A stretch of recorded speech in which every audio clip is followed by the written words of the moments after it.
All right, guys, welcome back to Unhinged, the UCSD Guardian's opinion podcast. It's week 3 of winter quarter, and I'm Marcus. I'm the managing editor. I'm Chris. I'm the opinion editor.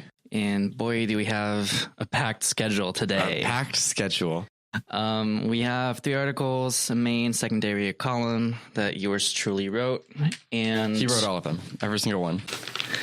Just a column. Just a column. Thank God. And a front window, obviously. Let's start. Which one do you want to start with?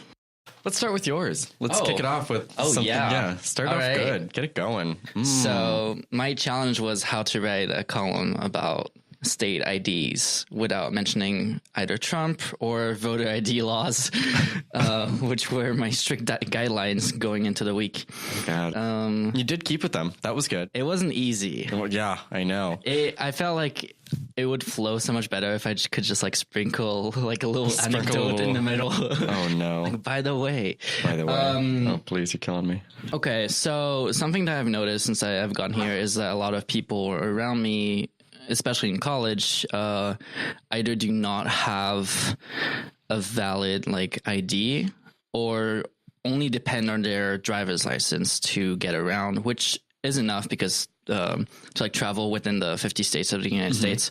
So it is enough. But as you know, someone who's not from here, who has a French passport and a French card of like ID card, it just always felt weird to me that in the case that someone would have to go outside the country, they would have to like wait like 6 months to like renew their passport because their passport was expired. So that was kind of like how it started. And so basically you can separate the U.S. population, I guess the U.S. population that doesn't have an ID, you can separate it into 2. There's those that just don't care. Mostly, you know, younger people, college students who have usually either a driver's ID or don't need one. And if they stay in state for college, for example, they live in a city, they don't necessarily have to drive, they don't necessarily have to go anywhere. And so that's mostly those who do not want one. And then on the other side of it is a group that is basically actively trying to get an ID, older people to vote mostly, and that's why the voter ID laws go into place. But they're trying to get IDs to vote mostly, and some of these are really hard to get because you need proper identification, and some of them don't necessarily have it, mostly from minority backgrounds, poor backgrounds, and elder people. Immigrant people, yeah. Yeah, also, yeah. And so it's harder for them to produce a birth certificate that matches their real name, or there's always a mistake somewhere, and then you have to go to court. It costs a lot of money to just have the documents ready to be able to get a real like ID, a state ID to be able to vote. You'd have to spend between $250 and $300 in just court fees to get, your birth certificate approved and everything, all that stuff. And that's obviously a lot of money for a lot of people, and sometimes just not worth the trouble if getting a state ID is just to vote. Yeah. Sadly, in that sense. So I obviously compared it to France, and the big difference I feel like is that France is like so not dependent on the driver's license. So what do you guys, okay, so like you have like a state ID, yeah? Yeah. So is a driver's license separate from a state ID? Yeah, that's not the same thing at all. So like everyone has a state ID, but some people who drive have not everyone has a state. Oh, really? The state ID is only for French people, as in like you have to prove that you're like really French, which is kind of like, ethnocentric. Yeah, in a way. So the difference is that you can get a French passport if you're naturalized, but you can't get a French ID if you're naturalized. Really? Shade. So my parents, grandparents, and probably many generations before them were born in France. So I do have a French ID, like what they call carte d'identité, and that is it's valid all across Europe. So you can actually travel without your passport, just with that state ID. Oh, that's nice. Because it proves that you're French, basically. So it's like it's the same like level of a passport. You're from a country that these other Western countries trust. Yeah, and that's within the European sphere, I guess. But then the passport is obviously necessary if you like travel to the United States or outside of Europe. And so that was the thing. It was like state ID has like it's very valuable in France because it has that power that, you know, a driver's license has here. When you consider in terms that of like identification. Yeah. And that when you consider that a driver's license allows you to basically, if I'm here in California, I want to travel to Alaska, I can do this just with my driver's license. Can you also like let's by say plane. What age did you get this ID? Oh, you get it when you're born. Oh, really? So like you have to renew it, obviously, but it's valid 10 years and then you just renew it. Oh, so like you could use this to like buy alcohol or something like Yeah. Yeah? What other things other than traveling and booze can you use this card for? Just basically anything a driver's license is used for here, but minus driving? As in, yeah, exactly. As in like identification. Yeah. So you have both like a passport and an ID. Yeah. Okay. And I actually didn't realize how like what it meant until I had a conversation with my parents about it like last week because I was writing this piece. I've always had this ID and I was just like, okay, that's just like another one of, because I've always, you know, cared more about my passport because my passport means I can actually come back here. But they were like, oh yeah, like your ID is actually like more powerful than a passport in France, at least because it, you know, it means that you're French in that very, you know, very particular term. Yeah. So it's like if you've been French for like 3 generations or what, I don't know what exactly the things are, but it's pretty, let's say it's just pretty hard to get one. So it has a lot of value basically. That's weird. Yeah. But on the same end, and I was mostly going into this piece looking at passports, and I feel like a lot of people around me in France have passports, and a lot of people around me here do not have valid passports. Well, it's much easier for you guys to travel to other countries because, like, for us to travel like within our own countries, like, it's easy because like we just drive across borders, but like for you guys, like you have defined borders around you, and you have particular like IDs, as you say, that can like help you get across those borders. But they're still defined countries. Whereas state by state, as long as you're in one state and you go to another state, immigrant or otherwise, you're probably fine. So the thing in Europe, the big difference is that so basically like the size of the United States is about the size of Europe. First of all, that's like a big, you know, lengthwise, difference. We're still bigger. But in that sense, and then there's the Schengen space in Europe where you can just travel where, as long as you have a valid passport, you don't need a visa to travel to any other country within that space. So that's Germany, that's Switzerland, that's Italy, Greece, whatever. Like, can you guys get into Denmark? Yeah. Really? I went to Croatia and I didn't need to go through border control. I just showed my passport and they were like, "You're good." Racist over there. So that's the thing. So your passport basically has that value that the driver's license has here, which is like the thing I found. But then at the same time, the passport is so much more useful once you go internationally, which is why I was like so confused that people here didn't have one.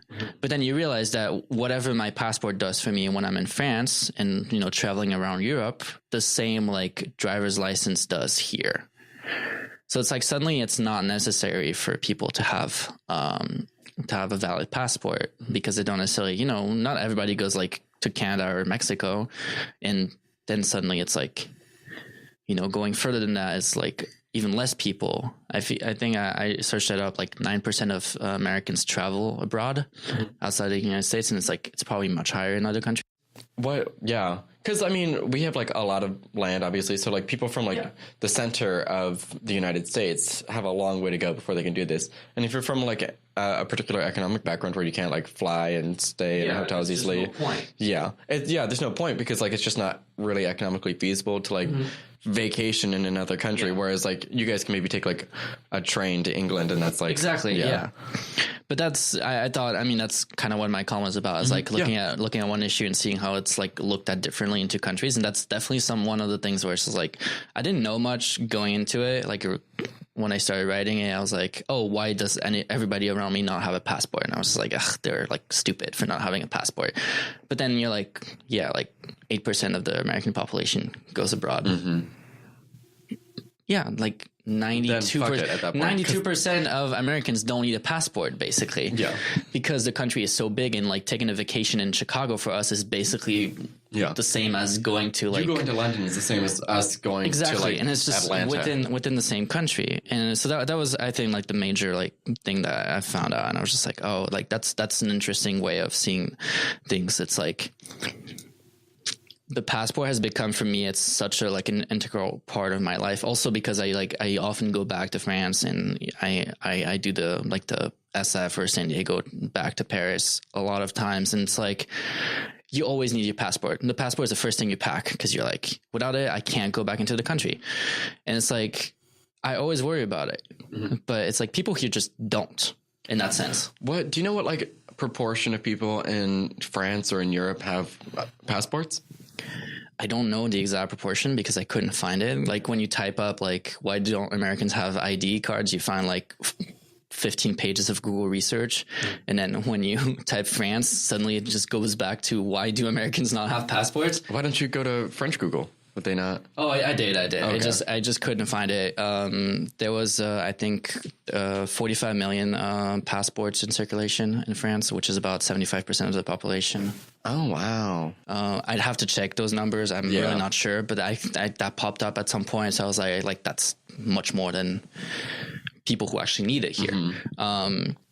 Well, if you can, if people in France have this, like, you are a Frenchman ID and also a passport, does that like disincentivize getting the passport if you can like travel within Europe without it?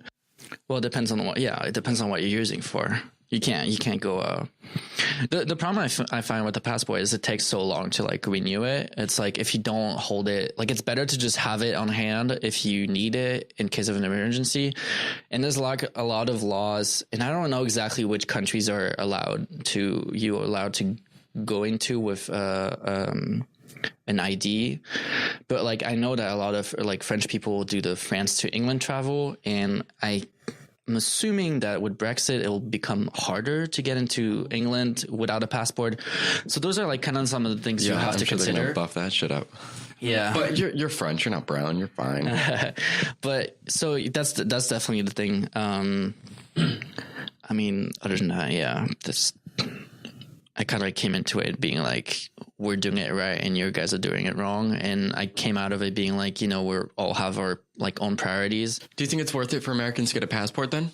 I think it's always worth it. Yeah. I do understand that a lot of people don't actually travel outside of the US though. The thing with France too is, since it's bordering 6 countries, a lot of people, are you counting? Yeah. Do you count England in that? No. No? Cause you're like connected by the channel. It's not technically a country. So it's Belgium, Luxembourg, Germany, Spain, Italy, and Switzerland. So that's 6. Oh, do you guys touch Switzerland? Yeah. A lot. Oh my god! What do you think the Alps are? Oh shit! Yeah, you're right. So it's like there's a few people. Well, not a few people. I feel like there's actually an economical advantage to being able to cross those borders when you're working in Belgium or working in Germany, and that happens a lot because those borders are also open, which you don't see here between here in Canada or here in Mexico. So it's like, well, what's interesting, I'd be curious to see how many people in Mexico have passports relative to the U.S. because I read this one article. It was like 10,000 people go across the border for work, like in and out, like daily. Yeah. From Mexico. They definitely need passports for that. Yeah, I don't know. Like, I guess that's interesting. I have no idea. How many? Like, what percentage of people who have passports there or in other countries in Europe have passports because they're workers in other countries that they don't live in? Because if it's like relatively easy to get through, then in Europe, I mean, especially, then like let's say it's cheaper to live on this side of the border in France as opposed to here in Switzerland. I feel like people do that. And there's just to close this out, there's also a lot of like articles that, state how like powerful some of those European passports are. And, don't quote me on that, but I think like the U.S. passport is like pretty much down the line where it's like 15 for 20th in the world. In like really? the amount of countries that you can go to without a visa. Yeah, I would have to look that up again. But I thought we were pretty good because, I mean, we're obviously like a world power and like we're obviously not going to be very well welcomed in like many countries around the world. But I feel like most would let us in without too much of an issue. Like what countries? I'd have to look that up. I feel like Middle Eastern countries aren't going to like us at this point, but maybe China. Definitely not North Korea, but South Korea. I know Germany has the most powerful passport, and that's why I kind of like took it as an example. But I don't really know. But that's also like another thing where it's like just maybe internationally has that same value, but like domestically, it's like I have a passport. I've had a passport for years, but I've only do you ever use it? That's the thing. It's like, because anything I can do with a passport, I can do with my driver's license. Yeah. And I do that too. Whenever I'm traveling like back to my parents' place, I just use my driver's license. Like I don't take I always have my green card on me because that's like my form of ID. I do need it, but it's like you always have. I don't use my passport or my ID card anywhere else. Just whenever I take the plane back to France, basically. And it's like, I could use my passport here instead of my green card, but it just doesn't hold, you know. And then the driver's license is obviously allowing you to basically go wherever you want. What are driver's licenses like over there? Like, do you just get like a stamp on your French ID that's like, you can drive? No, we do get a driver's license, but it's not. So you just like go juggling cards all day? Just I have 16 cards. 4 types of ID cards. Yeah. Yeah. I know. I carry 4 cards with me at all times, and I don't carry a wallet, so they're just like in my pocket all the time. And then like I get a business card and I'm like, what is this? Like like how dare you make me carry this? Like I can't possibly. Yeah. We have a lot. But the thing is like cars is just, a lot of people just don't have driver's licenses in France. What card or cards do you think people would carry on a regular basis? If you had your French, like, I am a Frenchman card. In France? Yeah. Would that be like the only thing that someone carries around with them? In France, I always carry my ID card. Yeah. I don't carry my passport. You're obviously not going to carry your green card because that's like not valid over there. No, I take it off. I always have my ID card and then I just leave my passport at home because I obviously need it to get back into the country. So it's like here I can use the driver's license. Whenever I go back to France, I need both my green card and my passport. And then whenever I'm in France, I use my ID card, which is honestly a struggle, but it's a good struggle to have. But like, that's the thing. It's like, I feel like the value put on those different kinds of identifications are very, very different here. And then in France, and I'm assuming like more generally in Europe, although they don't have I.D.s, but they do have passports that have that kind of value. So that was my findings, I guess. I think it was pretty interesting. Seeing a lot of people who are not necessarily able to get I.D.s for different reasons, obviously, but then that obviously plays a big part when voting season comes in. That's kind of like, and that's probably why there's no like big push to like help these people. It's like who cares? Yeah, right. It's like it's like poor people are not going to be able to vote. I wonder who that benefits. Brown people don't get to vote. Oh, rats. We're gonna move on to the secondary. Yeah, let's dive into this. Let's dive into straight on. Where to begin? Well, it was a very exploratory piece about how UCSD uses like the images that it puts up as like, not its propaganda, I guess I shouldn't say propaganda, but like the images it uses to represent itself are maybe not necessarily representative of the actual experience to like live and study on campus. So the thing that she brings up a lot, Clarice Vasquez is the one who wrote this. The thing that she brought up a lot is how ubiquitous like pictures of Geisel and what's the name of the building that's like in Warren? Fallen Star. Yeah, something like images like those and images that are like of the nicer parts of campus that are like not as old, but are a little bit more creatively designed are like ubiquitous. Like if you Google UCSD, the first thing that comes up is going to be Geisel. Yeah. So how those images are like so watered down that like they produce this like pretty filtered image of like what UCSD is like as this like hub of creativity and architecture and whatever that like gives this impression to upcoming students. And then like they actually come here and they like live and study here and they're like, oh, UCSD is just like a pretty generic place to live. So I have a pretty funny story about that actually. When I was applying here, we obviously have to rank like the colleges, right? And I was just looking at pictures on the website, like the different colleges, and so you see Mir, you see the towers, you see whatever. Warren, you see the bear, etc. And the picture for 6 College was the Pepper Canyon Hall, and I was like, "Oh, damn! This building looks so cool, so modern compared to the other parts of campuses, other pictures that I was seeing." So when I applied, I put 6 College as my main, just because of that picture. The very first person to ever do that. And yeah, I love 6 College, so it turned out to not be that bad. But in the same time, it's like that is not what I imagine it to be. Yeah, you think like I get this big modern building, and yeah, it's like and then you go to Camp Snoopy. Because all the other pictures were pictures of like res halls. You know, it was like Argo Hall, it was like the Mirror Towers, yeah, those are ugly. It was like I.D.s, etc. Right? So I was like, okay, like that's the building, but no, it's not the building. Anyways, that was my story, but so this is like an argument that can obviously be expanded to basically every college in the United States, where it's like trying to get students by any means necessary, even if that means, you know, even if you have to like filter your image. The truth. Yeah, it's like marketing. That's like a lot of what marketing is. It's like project this particular image. It's just like, you know, as a public institution, like that kind of like private sector bullshit is like not super amazing to see.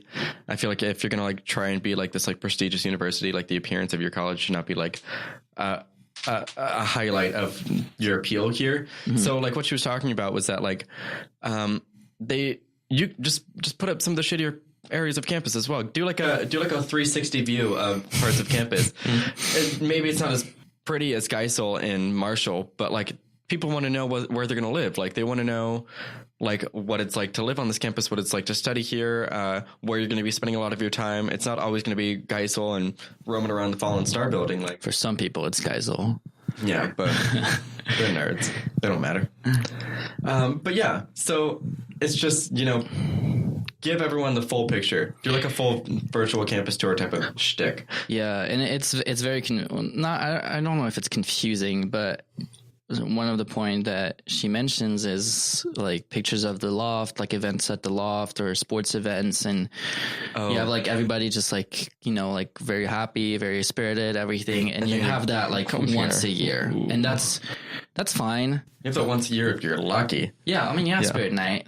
Those are like the pictures that people usually take, you know, and it's easy to represent everything. And Spirit Night is like a great event in that sense. And there's obviously people going to like sports event, people going to the loft events, everything.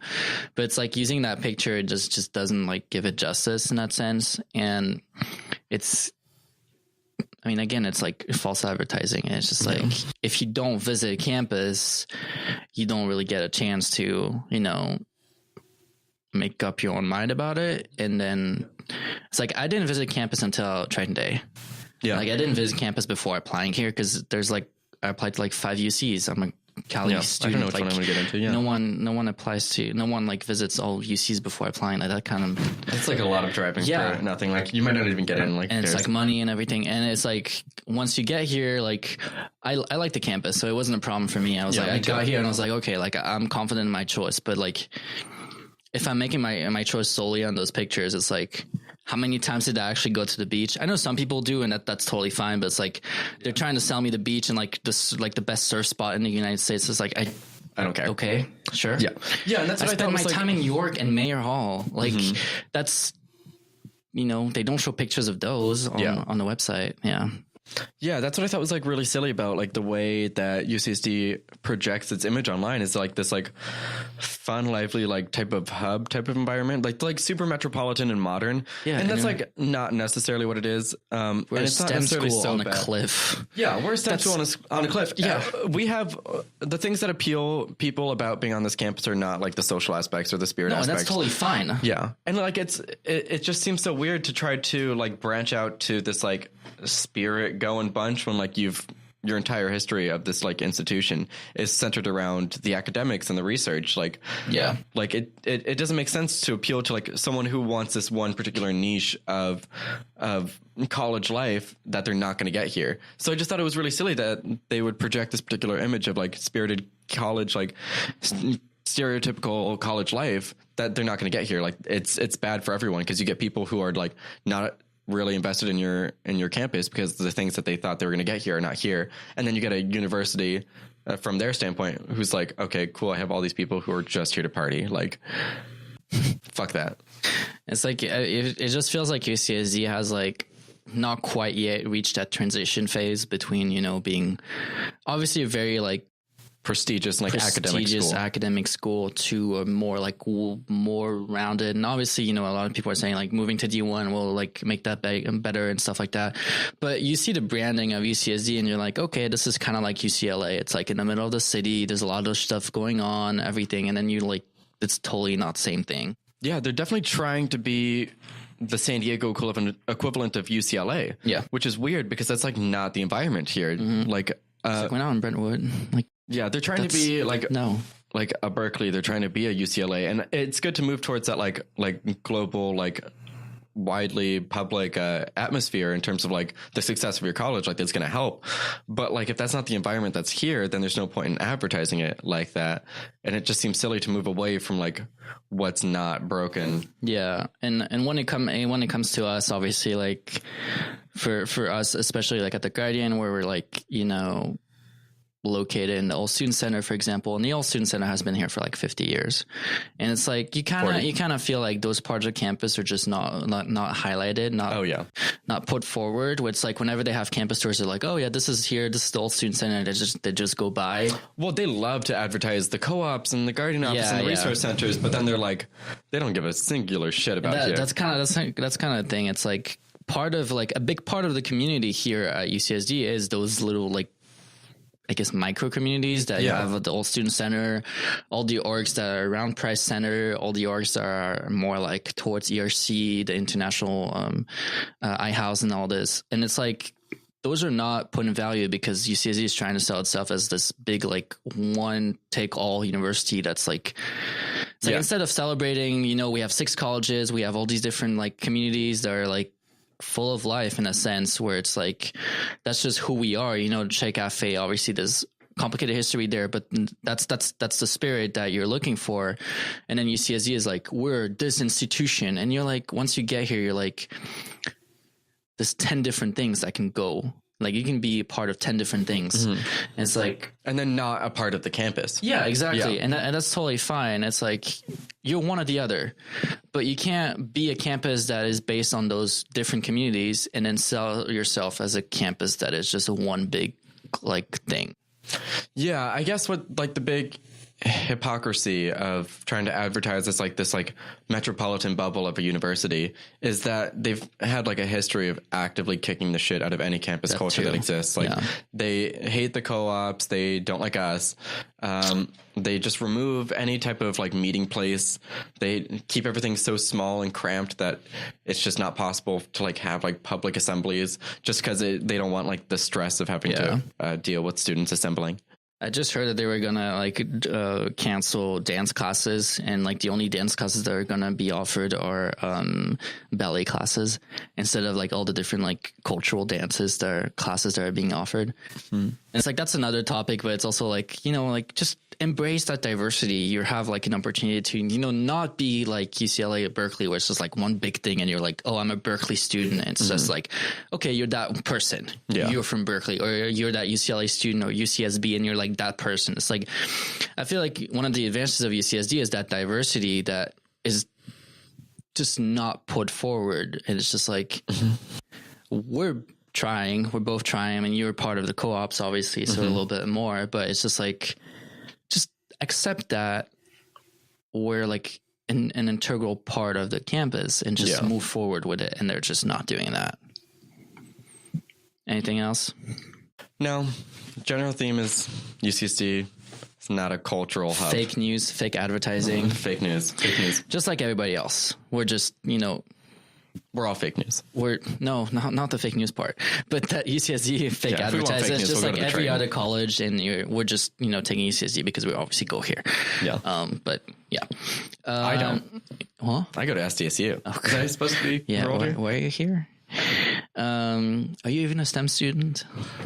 Oh, don't get me started. Oh, don't. You know, I'll talk about this forever. So the last piece is the main. The main issue of the main is hold on. The main issue of the main is opening enrollment in CS courses to people who are not in the CS department, and those people who need those classes to graduate too. Yeah, so some of those people are going to be people in, say, like bioinformatics who have to take these computer science courses to meet their degree, but they're still excluded from priority enrollment and from the capped courses. And they just have to like pray that they can get these mandatory courses. And then some of it is just opening it up for students who are in fields that are moving more towards computer science heavily used like courses. So cognitive science is one that's talked about a lot. The math department is one that's talked about a lot. Because they're fields that, as they develop in the academic, like official world outside of the education didactic area that we're in, it's moving towards where you need to use computer science for things to be not only a competitive person when you're applying, but also like a successful researcher when you're trying to have these jobs. Mm-hmm. So his argument is that if some departments can feed just a little bit of their funding into the CS, they can expand a little bit into CS can expand some of their courses to allow for some of these students to get access to these courses. To get more people into the CS courses. And it's just subsidies from these other departments who are going to be having students who want these things. So we had kind of like, or at least I had like a back and forth with the writer about a few things in the article, but it was nothing that like shocked me, but it was like a little like small clarifications, because he's talking about donations. He's talking about a lot of things. The one thing about donations that he says is that, they should use donations to help out the CS department to, ramp up more teachers, more classes, more everything. And it was kind of like, donations are earmarked already. We don't have control of those. And and some of those donations are directly given to researchers or labs. Researchers, labs, or certain departments, depending on, like, I want you guys to create this. Like, we just had a donation to create a new data science major for undergrad, and you can be damn sure that none of that money is going to be used anywhere else. Yeah. So it's like whenever someone gives a donation, either it's given to the campus in general, and they're trying to, raise like $2 billion over 10 years or some crazy number like that. But like a big part of that donation is money that is being donated directly to departments or directly to individual for a certain purpose, where it's like, you can't just be like, oh yeah, just use it to create more classes. Like they're going to use it to, buy more equipment or whatever, because that's what the people want. This is meant for this lab. Exactly. So they don't really have the choice. You can't say like, yes, I got this money from this donor who wants me to do this, but also CS. That was the first thing. And then another thing that came up was, the solution presented in this article is to have more classes, more CS classes, or at least CS classes which are bigger or able to take in more people, and to kind of balance it out between CS students and non-CS students who do need that class, and you don't have to wait until like the last quarter of their undergraduate career to take it. The one thing that kind of came up was, why don't these other departments get up to date and, try to offer those classes within their departments? I feel like that's kind of like another topic, but I thought that was like interesting in a sense that we're talking about, connecting the different departments and having them help each other. But at the same time, I feel like overflowing CSE classes is not necessarily the answer.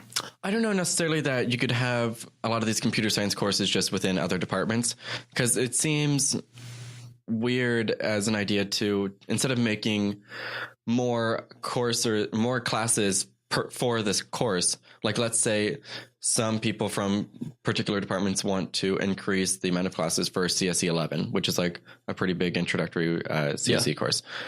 It seems weird to have like one course at CSE 11 for people who need CSE 11, and then like CogSci has like CogSci 24, which is also the same thing, but just in a different department. Because one that like an issue with that is like you'd have to recruit people into a department that they're not like going to be affiliated with. Like an issue that I brought up when we were doing edits was that like, how do you expand courses when it's hard to take people in computer science from the private sector into the public sector, into education? And it'd be kind of like that. Like, how do you get people to go from the private sector to education? How do you get them to go to a department that they're not in? Mm-hmm. I feel like just earmarking it as in like, you're going to go to a CS department is like, or you're going to go to a CogSci department. It's like people aren't going to apply for that job because they don't think it applies to them. Well, the one thing is, since we're talking about like all these new fields that need more and more CS, right? So that means that in the private sector in the future, that means that those students are going to need CS elements, right?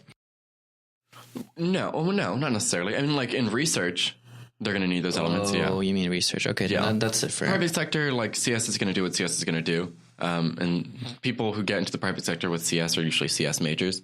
Well, yeah. So what Jason was talking about was that, like, one, people need these courses for their major, and two, like, to stay a competitive student and to stay like up to date on what it's going to be like to be a researcher, these courses need to be open to people whose fields use these courses.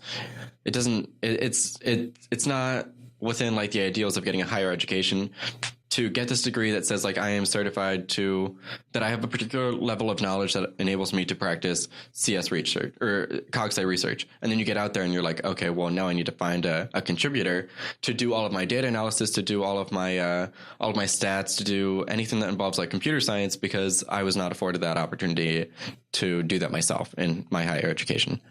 And so the issue that I took with his argument was that, I don't know where the funding comes from, because you have to buff up funding of these other departments, or you have to make cuts if you're going to feed some of this funding from these other departments into CS. So I'm not sure what gets cut. Like, some of these departments are already kind of underfunded in terms of like maybe like cognitive science, which is like a big major on campus. So I don't know what gets cut. Where does the funding go? Do you just admit fewer students to enable those that do make it into CogSci or math to have the opportunity to go to math courses? I don't know. I don't know where the funding comes from, and that's kind of something that's like overlooked here. I feel like, and we have the tendency as students to say this or that needs to be funded better. And then like, where does the funding come from? Like, we know that we get millions upon millions of dollars each year in donations, but those donations are earmarked, so we can't really touch them. But it's easy to say like, oh, $46 was donated, or $46 million was donated to this department. That should be enough to do this. But 45 of those million are probably like kind of designated in advance for what needs to be done. Yeah, and they're also being used, to build new buildings or whatever. And the last thing I kind of have about this, I don't know if it made it into the final. I'm rereading it right now. I don't think if it made it into the final draft, but on some draft he was mentioning, CS doing a better job of reducing the number of students in the CS department, and I'm pretty sure it didn't make it because I'm not seeing it, but that was like the thing. It was like CS is already like capped. Yeah. And that creates like even more of a problem. It's not like CS is expanding and suddenly you're like, yeah, just add people, just add like everything. It's like CS is already like probably the most capped major at UCSD. It's not bioengineering or whatever. That creates just even more problems because it's already capped. So these students need to, get out, graduate, just and make have spots available for other people. Being affected. Yeah. Anything else on that? It's a hard issue. I mean, it's hard. Yeah. I mean, logistically, it's like not possible to just say like move funding from this to this. Yeah. It's like never quite so easy. And I feel like as students, sometimes we have the tendency to say like, it's easy for us to look at it this way, but there's like a whole lot of logistics that goes to moving around funding, to moving around courses, to dealing with class sizes and discussions and finding professors and TAs and things like that. It's a lot more complicated than we as students can sometimes make it seem. But I think the piece does a good job of making an argument that funding needs to be diverted. Yeah, and it definitely makes the right argument that these students who are not CS and do need to take those classes should also be considered when it comes to that. Yeah. Because if nothing else, priority enrollment should include anyone who has these courses listed as a major requirement. Yeah, and that's the issue right now. Yeah, for sure. World Front Window. Describe it to us. It's more like paint the picture. More like Christopher's corner. Chris's corner. I like that. So World Front Window. Corner me sometime. Looking at what happened this week, I'm kind of confused. I did not read this in the news, but it's the Supreme Court basically telling Trump, "Let me take a look at your travel ban there," and Trump answering, "We need it." I'm assuming the Supreme Court shut it down. But I did not. Done numerous times. Whenever he keeps trying. Yeah. I feel like in the past I've read about it, but there's just so much happening right now that I feel like it kind of like. As far as I don't remember there being another travel ban, but I haven't watched the news in a few days, so I don't know. I mean, what is there to say? Thank God. Yeah, I guess. Honestly, he's going to keep trying it. He has not had like a big win in a long time. So he's like, I need to do this. I need to. It'd be interesting to see at the end of his like term, if he gets to the end of his term, like how much of his like laws or whatever have been shut down because they're, well, a lot of racist it is like, or whatever. A lot of like he doesn't have a big win, but he has a lot of like smaller undoing of like and he has to do it because none of his big things. Yeah, none of his big things are coming through. Yeah, anything he needs Congress for, he can't do because he's trying to pander to a particular base, but then like that base is not equally represented among the constituents of these people and the Senate and the House. And even he is probably, really confused at what he's doing. Oh, yeah, he has no idea. This is written entirely by someone else. Yeah, he had no part in this. He was like, the Trump man needs to go in. And then he was like, that intern, go write something, please. I'm going to go play golf and eat some fried chicken. I feel like that's how it works. Yeah. He actually has no idea how policy writing works. Like, and a lot of lawmakers don't actually write their own policies, but they're involved in their production in some way. Fair. At least they understand it. I feel like he just doesn't get it. So he has no like law background. He has a business background and he's bad at it. So business, yeah, in quotes. You can't see it, but they were very sarcastic quotes. He just before going into this pod, I read that he was going to put a 30% increase tax on the import of solar panels to boost up the American economy so that we produce our own solar panels. And there was a research done that for every job in a manufacturing business that he saved, by applying this, he would delete I don't know if it was 46 or 64 jobs, because the right now it's an much expanding less sector. Yeah, and it's expanding 19 times the size of the economy, and it's importing those things allow for the creation of many jobs, putting them down, creating structures to put them on, etc. And all these jobs would be slowed down, or in growth at least, if we had to produce our own, because we don't know how to produce them at the same price. Yeah, a lot of that comes down to I was watching one of the not press interviews, but you know how they go into the press release room at the White House. And sometimes Sarah Huckabee Sanders has guest speakers. Well, I forget. I can't remember his name. But one of the guest speakers is someone who's important to the Trump administration or whoever. I don't remember his name. But someone.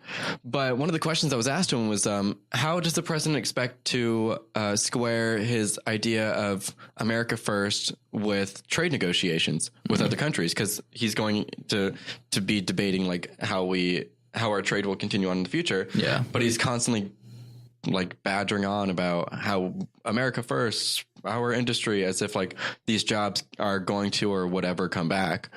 So he's trying to hammer home this particular message of America first, but how do you square that with having to reconcile a lot of the issues that another country is going to be having when we have trade negotiations? Mm-hmm. It was kind of a lot of, I don't know. He's very committed to making sure that the American people are very successful. And that was kind of the answer. It's there's this obsession, and it's not just with Trump. It's a lot of the right, Republican base. There's this obsession in the United States with manufacturing, where it's we have to save the manufacturing business. And the time that we spend to try to save the manufacturing business is time that we're taking away from helping these people transition to the other businesses that are actually, going to exist in 20 years and are growing and that need a little bit more skills maybe, but that, for every manufacturing business, there's 10 other things that you can do. Well, it's instead of just employing that one person in manufacturing, you can employ 10 people doing something else. And it's we've in the United States and in other developed countries too. It's oh my God, all jobs are going abroad, but it's not true. If you spend more time investing into the developing markets and new markets, then you'd be, balancing that loss of jobs from the manufacturing business. And we're just so obsessed with it. Yeah, these people are going to go somewhere. Yeah, if they lose a manufacturing job, they're going to go somewhere. And I remember in the last year or two of Obama's presidency, he was trying to transition coal workers to the growing clean energy sector. That's the logical thing to do. Yeah, and so a lot of these coal miners lost their jobs because of regulations that he did, and so he was okay, well, we'll have subsidies that are, unemployment for these particular groups that are affected by these policies, and we'll subsidize their education that'll lead them to this sector. We'll train them in this, and we'll give them some kind of like relief funding, like unemployment over this time that they're being trained so that they can find jobs in the private sector. Yeah. But then like when those subsidies were proposed, Congress blocked them because it was a Republican controlled Congress at the time. And so it was just like they could have had people transition from coal to clean energy pretty easily. Like the plan was laid out. And I don't even think it was especially costly, but it was like not within the rhetoric that these people could lose their jobs and move over. It's easier for a politician to say, look at these people who lost their jobs because of Obama, as opposed to like, look at these people who lost their jobs and got better jobs later on because of Obama. Exactly. And then the last thing about it is like, however much effort you're going to like put into, you know, keeping those jobs or making, like he says, America great again, or, you know, those jobs are never going to be at the same level that they were in the 1920s. Like that is not happening. No. So might as well transition them, because regardless of what you do, you're still going to have some loss there. So why not help people transition into something that is growing and that will still be, you know, growing probably in like 30 or 40 years. Yeah. So that's the biggest issue. It's like, regardless of what you do about coal, regardless of what you do about gas, all these things, it's like, it's not the 1950s anymore. Like you can't just be like, oh yeah, we're going to pay all our core workers the same as like, you know, minimum wage or whatever. It's like, this is just not going to work. That's all we have for this week. Thank you for tuning in once again, you 4 people. We look forward to seeing you or hearing you or having you hear us next week at the same time. I'm Chris. I'm the opinion editor. And I'm Marcus. Just Marcus. Just Marcus. Just Marcus. Doesn't have a name. His French ID just says Marcus. Yeah. All of his 4 French IDs say Marcus. They're not all French. All of his 4 IDs say Marcus. Just Marcus. All right. See ya. Bye.